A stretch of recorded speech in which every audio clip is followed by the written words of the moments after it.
자, 이렇게 사오면 매입 가액에다가 이런 부대 원가를 더하는데 빼는 게 두 가지가 있어요. 하나가 매출, 환입.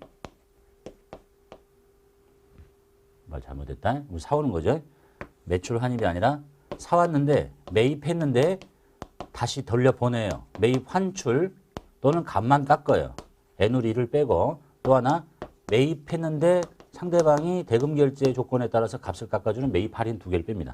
그래서 재고자산의 취득 원가는 매입가액에다가 이 자산을 취득하는데 직접 관련된 원가인 운반비라든지 뭐 여러 가지를 다 더하고 그리고 매입해서 물건이 돌아나가는 매입 환출, 애누리 그리고 값을 대금 결제 조건에 따라서 깎아주는 매입 할인을 뺍니다. 그래서 계산 문제에서 이런 형태가 많이 나오네요.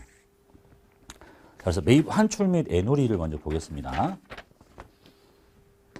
매입 사왔어요. 매입 환출 돌려보내요. 사왔는데 뭐 마음에 안 들었거나 뭘 물건이 잘못된 게 들어왔거나 그럼 돌려보내. 그걸 매입 환출이라고 합니다. 읽어볼게요. 매입 환출이란 매입한 상품을 판매자에게 반품 처리한 금액을 말합니다. 자, 그리고 매입 애누리인데 붙여서 매입 환출 및 애누리라고 이렇게 한꺼번에 쓰네요. 계정 과목을. 매입 환출, 매입 애누리 묶어서 매입 환출 및 애누리. 매입 애누리는 매입한 상품에 약간의 파손, 결함이 있어서 값을 깎는 겁니다. 그 환출은 왔던 물건 다 반품시키는 거고 애누리는 들어왔는데 약간의 문제가 있네요. 그래서 값을 깎아요. 그게 애누리야. 사례를 먼저 볼게요. 창제상해에서 상품 20만 원을 사옵니다. 자, 그러면 이제 상품을 사왔죠. 상품 20만 원 이렇게 처리할 거고 돈은 한 달 후에 줍니다.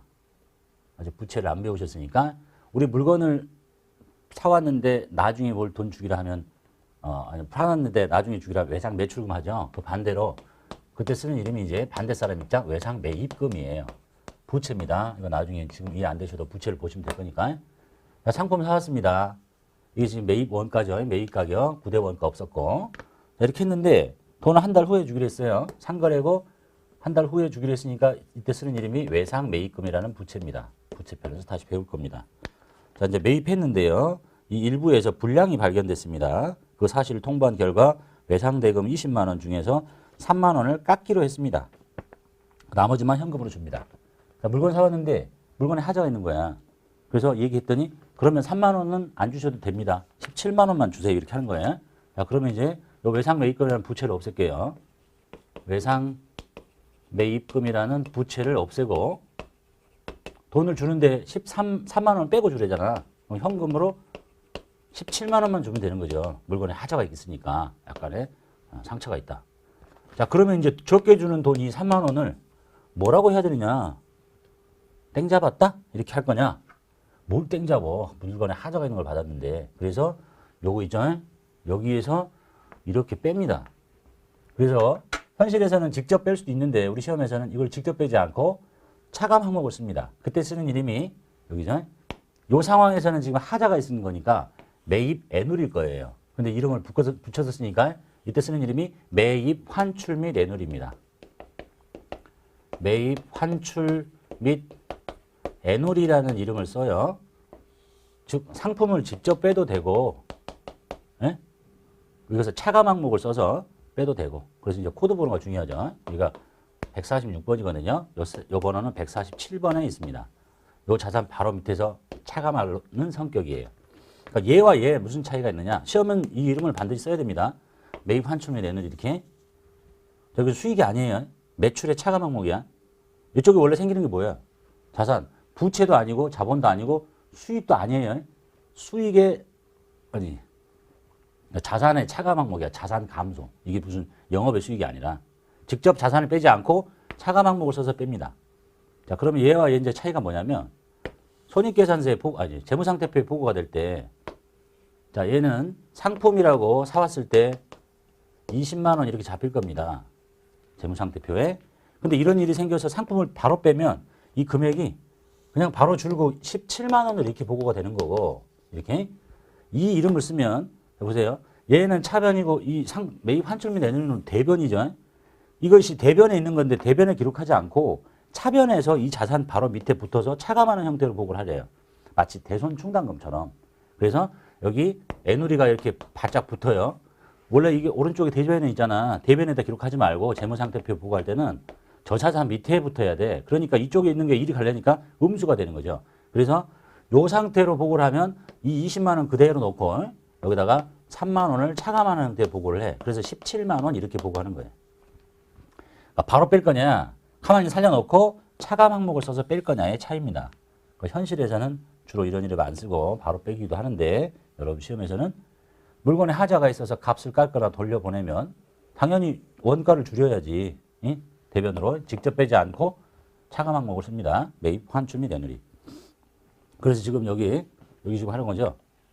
이 자산의 취득 원가는 매입가액에다가 이런 부대 원가 있으면 더하시고 매입 환출 및 애누리가 있으면 빼시고 그다음에 바로 배우게 될 매입 할인이 있으면 빼시고 이렇게 계산 문제가 많이 나오네.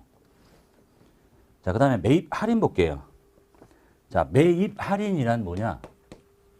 물건을 사왔는데 값을 깎아주는 거예요. 물건에 하자가 있는 게 아니야. 그러니까 우리도 일상에서 그렇게 하죠. 뭐 물건을 사가시는데요. 한 달 이내에 뭐 빨리 결제해 주면 값을 깎아드릴게요. 뭐 요즘은 이제 실상에서는 카드 결제 안 하시고 현찰 결제하시면 빨리 뭐 깎아드릴게요. 뭐 이런 거 있죠. 그걸 뭐 탈세를 하기 위한 거니까. 자, 매입 할인 읽어볼게요.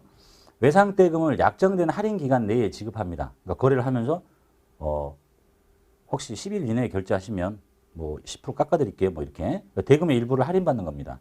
그래서 이 매입 할인도 원가에서 줄입니다. 여기 사례 볼게요. 똑같네요. 상품 사왔죠. 상품을 20만 원 사왔습니다. 그 돈은 한 달 후에 줍니다. 이런 상거래이기 때문에 이런 걸 보고 외상 매입금이라고 부릅니다. 나중에 배우실 거고. 자, 그런데 이 사람이 이제 조건이 뭐라고 되어 있었냐면 지금 사가셨는데 5일 이내에 현금으로 주시면요. 대금을 주시면 감사하니까 10%를 깎아드리겠대요. 그럼 어떻게 해야 되겠어요, 이제? 돈 있으면 빨리빨리 갚아버려야 되겠죠? 갚을게요. 외상 매입금 갚습니다. 20만 원 갚는데 지금 10일 이내에 결제한대잖아요. 그러니까 10일 이내에 결제하니까 10%를 뺀 18만 원만 주면 되는 거잖아. 현금으로 18만 원을 줍니다. 자, 그리고 나서 이거 적게 들어간 이제 돈 적게 주죠, 이제. 이거 보면, 이 상황은 진짜 땡잡은, 여기는 물건에 하자가 있는 거예요. 뭐 땡잡았다고 표현할 수 없는데, 돈을 빨리 갚아주니까 값을 깎아주네. 그래서 여기다가 무슨 수익을 잡을 거냐. 이쪽 생길 수 있는 거 수익이죠? 영업활동과 관련 있는 수익인가? 아니다. 요거를 직접 뺍니다. 상품을. 직접 빼는데 이걸 직접 쓰지 않고, 이걸 직접 쓰면 표현 방식은 이렇게 되는 거고, 이걸 쓰지 않고 무슨 이름을 쓰냐면 매입 할인이라는 이름을 씁니다. 이렇게. 그러면 방금 이하고 똑같이 이렇게 보고된다는 얘기죠. 상품이라고 사들여온 것은 20만 원이지만 뭔 일이 생겼냐? 이거 원래 대변이잖아요. 대변에 적지 않고 여기다 적지 않고 차변을 보내. 그래서 매입 할인이라는 이름으로 붙어서 이게 이제 빼는 거죠. 2만 원이.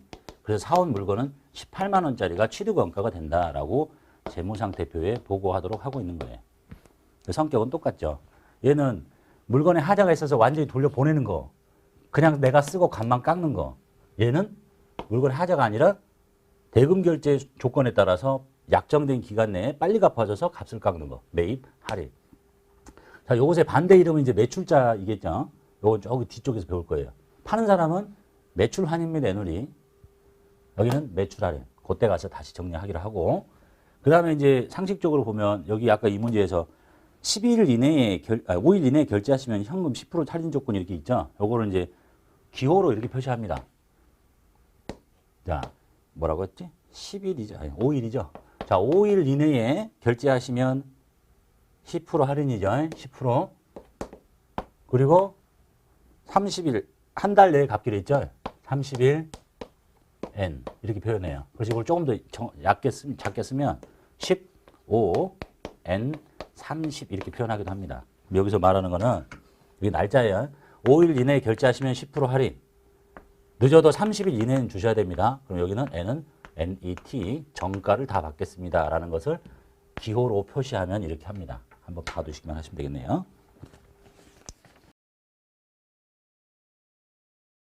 6일자 보겠습니다. 정육상사에서 외상 매입한 상품 중에서 분량이 있어서 2만 원에 해당하는 상품을 반환합니다. 그 외상 매입금을 감소 처리하시래요. 자, 외상 매입금 생겼을 때 부채니까 오른쪽이니까 왼쪽에서 외상 매입금을 없앤 다음에 그 다음에 분량이 생겨서 반품하는 거죠. 그러니까 매입 환출. 원 명칭은 매입했는데 돌려보내는 거야. 근데 과목은 매입 환출 및 애누리까지 한꺼번에 쓰니까 직접 상품을 빼내지 않습니다. 거기서 차감 항목인 매입 환출 및 애누리를 써라. 그 차변에 외상 매입금을 없애줘요. 금액이 2만 원 정도 없어지고 그 다음에 이때 쓰는 이름이 매입 환출 및 애누리. 뭐가 붙어 있어야 되냐면 여기가 상품에 관련된 매입이니까 상품, 즉 상품 코드의 아랫번호에 있어요. 상품이 146번인데 147번에 있는 상품이라고 써 있는 거를 선택하셔야 됩니다. 7번 처칠 상사에서 외상으로 매입한 상품 대금 400만 원을 약속 기일보다 빨리 지급하게 돼서 외상 대금의 3%를 할인받습니다. 매입하고 할인받은 거니까 매입 할인이라고 하시면 되겠죠. 할인 받고 잔액이 보통예금 통장에서 이체가 돼요. 즉 400만 원에 3%를 할인받고 나머지는 통장에 나가니까 4, 12만 원만큼의 매입 할인이 생긴다는 얘기네요. 여기 매입 할인 계정을 쓰라는 말이 없어도 매입 할인 상품 직접 빼지 않습니다. 그래서 차변에 외상 매입금이라는 부채가 처칠에 400만 원이 잡혀 있는데 돈을 다 주지 않고 매입 할인을 받는 거죠. 매입 할인 이렇게 쳐서 여기 상품이라고 써 있는 거 상품의 두 번째 아래에 있네요. 상품 매입 할인 금액이 4, 12만 원 그리고 나머지가 보통예금 통장에서 이체돼서 나갑니다.